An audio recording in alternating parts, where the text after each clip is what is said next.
Une si longue lettre. Mariam Abba. Chapitre 4. Aïssatou, mon ami, je t'ennuie.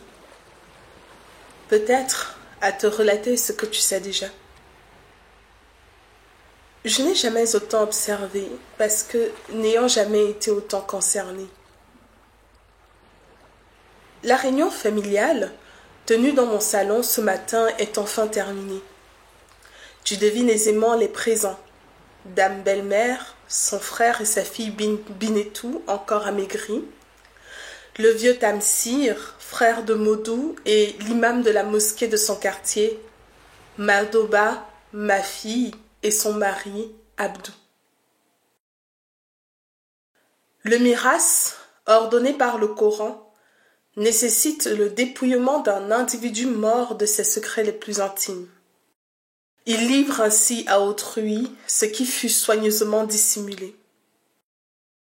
Des découvertes expliquent crûment une conduite. Je mesure, avec effroi, l'ampleur de la trahison de Modou. L'abandon de sa première famille, mes enfants et moi, était conforme à un nouveau choix de vie. Il nous rejetait. Il orientait son avenir sans tenir compte de notre existence. Sa promotion au rang de conseiller technique au ministère de la fonction publique, en échange de laquelle il avait endigué la révolte syndicale, disent les mauvaises langues, n'a rien pu contre la marée enlisante des dépenses où il se débattait. Mort sans un sou d'économie. Des reconnaissances de dettes? Une pile. Vendeur de tissus et d'or, commerçant, livreur de denrées, boucher, traite de voitures. Adosse-toi. Le clou du dépouillement. La provenance de la Villa Sicap, grand standing, 4 chambres à coucher, 2 salles de bain roses et bleues, vaste salon, appartement de 3 pièces, construit à ses frais, au fond de la 2e cour pour Dame Belle-Mère. Et des meubles de France pour sa nouvelle femme et des meubles d'ébénistes locaux pour Dame Belle-Mère. Ce logement et son chic contenu ont été acquis grâce à un prêt bancaire consenti sur une hypothèque de la villa Falaine où j'habite. Cette villa, dont le titre foncier porte son nom, n'en est pas moins un bien commun acquis sur nos économies. Quelle audace dans l'escalade! Il continuait d'ailleurs à verser mensuellement à la SICAP 75 000 francs. Ces versements devaient durer une dizaine d'années pour que la maison lui appartienne.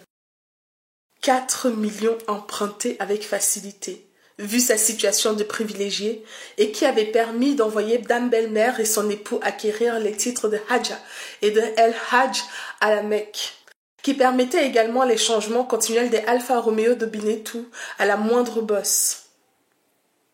Maintenant, j'ai saisi l'horrible signification de l'abandon de Modou du compte bancaire qui nous était commun. Il voulait s'isoler financièrement pour avoir les coudées franches.